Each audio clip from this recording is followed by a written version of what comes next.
Hello, my loves. Welcome if you're new here, or welcome back if you're not. Today, we are going to be continuing on with part 3 of the series on locking in for the new year. A lot of mental and physical work. Every video, I'm giving you something to think about and then a few questions, a few action items to do during the week. The first video and the second video are already up, so I'll have those linked below if you haven't seen them or if you want to check them out. I also have a few shorts that are related to those videos as well. But let's dive into part 3. Today, I want to talk very briefly about something that I think that a lot of us don't think about, but then a lot of us do think about. And this topic gives a lot of us anxiety or fear, or some of us just try to avoid thinking about it altogether. And that is the idea of, or not even the idea, the fact that we are all getting one day, 1 hour, 1 minute closer to the end. Death is inevitable. We're all going to die at some point. And I know in America, we kind of have this stigma around it and this fear. But if you visit a lot of other cultures, other countries, they celebrate it. They celebrate our lives. And I'm not going into depth about that. That's not what I think the conversation is about. But it's more so reminding yourself that we're only here for a flicker. We're only here for a little bit on this earth. If we're real lucky, we might get a whole century. But if we're not, it's much shorter than that, or in the middle. But I want you to think about that every second, every minute, every hour, every day that we're not doing something, or we are doing something, we are getting closer to our demise. And I want you to think about how and what do I really want? You know, this activity is the time when you sit back and think about legacy. You start to think about, what mark do you want to leave on this earth? This is why people write books and why people have buildings named after them in streets, and why people become politicians and writers and singers. Not the main reason, but it's that legacy aspect, right? That's why a lot of people do have kids. I do get that sometimes it happens unexpectedly, but it's to leave that legacy. And think about that. Like, what do I really want? What mark do I want to leave on this earth? How do I want to be viewed? And I remember when I was younger, first getting into like the field of finance and like really looking at self-development books and things like that. I remember thinking to myself sometimes, when people are at my funeral, what would I want them to say about me?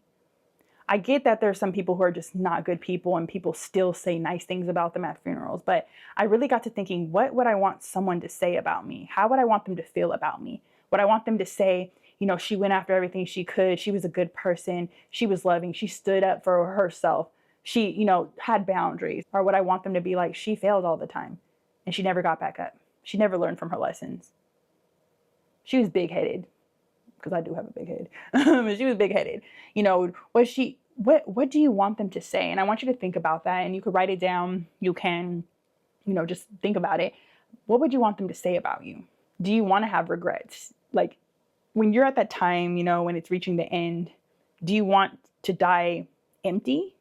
Like, I don't mean empty like sad. I mean empty like you gave it your all, you did all, you traveled the world, you wrote that book, you recorded that song, you did that thing that like set your soul on fire, and you did it with, even if it didn't make you money, but you did it because it made you happy. There's people who have purposes and plans and they do big things, and there's people who do what some of us would deem small things, but they're big to that person. And I just want you to think about that. What is it that I want to leave? Who do I want to be? Think about, what would you regret? Like right now, there's a project that I've been working on for a while, and I know I need to get it done, but I keep getting my head about it. And I'm like, what if I died tomorrow? The person that is supposed to impact would never be impacted, because this project would never be released. And wouldn't that kind of be selfish of me? Like, that I'm so fearful, I'm so afraid to put this out there, that I'm preventing another human being that needs what I'm trying to put out, that I'm supposed to put out, that I want to put out, but then I'm not putting it out. So there's that side of it. And the reason I decided to make this video is I was reading The Subtle Art of Not Giving a F, and the last chapter is called And Then You Die. And it reminded me of this. We're getting closer to death. We're dying every day. Like, we are living, but like as soon as we're born, we start to die. Like our body starts to decay slowly. And you could put that off by eating healthy and consuming the right things and doing all those things, which is great. I think you should do that. But if we don't, either way, we're still, it's inevitable. It's like, what do they say? The things that are just inevitable in life, death and taxes. Death and taxes. The second part I want you to focus on or to think about is, what are the things that you want to do before you go, but you haven't done? The things that you're scared of, or the things you started and you didn't finish, or the things that you completed but you didn't give it your all, or the things that you have piled up because you're too afraid that it's not going to be perfect, that you just have stored in your brain or stored on a piece of paper or stored on a hard drive. What the song that hasn't been written, or the song that has been written but it hasn't been sung, the book that hasn't been written, the post that you haven't posted, the person that you haven't told what you wanted to tell. I want you to be brave and tell that person. I want you to be brave and record that video. I want you to be brave and write the first page, or if it's already done, go get it edited and publish it. I want you to do those things. I want you to check off the things on your bucket list. I want you to go do the things you're afraid of. If you wanted to skydive, go skydive. We do not have time. We have time, but we don't know how much of it we have. And that's what I want you to understand and get. Like, there's just so many things. I can recall, like, just this past summer, one of my good friends got in a really bad accident, and I was like, oh my God, I didn't even get to tell him I loved him. Like, that's one of my dearest friends. And I'm like, I didn't tell him I love him enough. I didn't get to have moments with him enough. And I think about this with my family too. Like, when's the last time I spoke to this person? When's the last time I just said, hey, I love you, or hey, how are you doing? And that, I remember driving in the car and being like, oh my God, what if I never get to talk to him or hear his voice again? And I remember when he called me on the phone, because he called me on the phone, he had a brain bleed. And I swear to you, it took everything in my whole body not to break down and cry in the car. Like, I cried, but I didn't, like, I was driving when he called me. But that type of, like, I have friends who that didn't happen to. They never woke up. I never got to talk to them. I never got to talk to them again.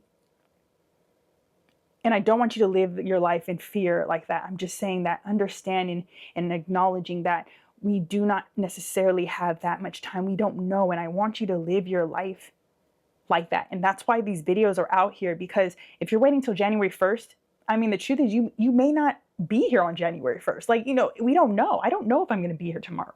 You don't know if you're going to be here tomorrow, even later today. And if you don't go out there and get it done and do what you want to do and play and enjoy life, what is it for? If you're here just to work and do nothing else, what is your life for? The last thing is gratitude.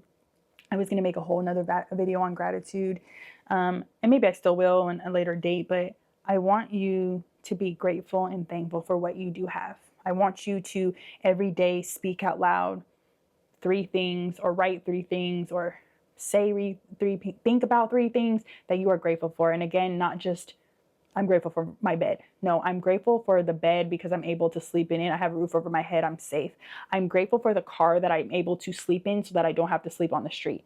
If you are homeless and without a car, I am grateful that I have a sidewalk that I could even sleep on, because some people don't even have sidewalks that they could sleep on, or a bench.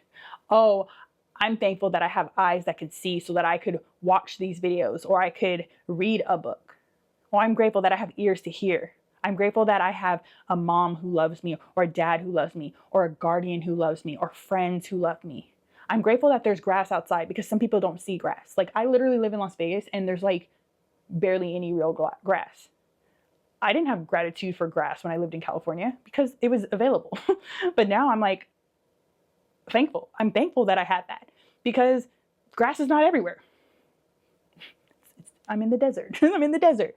So write those, be grateful in that gratitude. And I think that will help ground you in understanding that you do have a lot, and it helps you to see that you have a lot available to you, and there's a lot that has been done and given to you, even if it's not the same as someone else.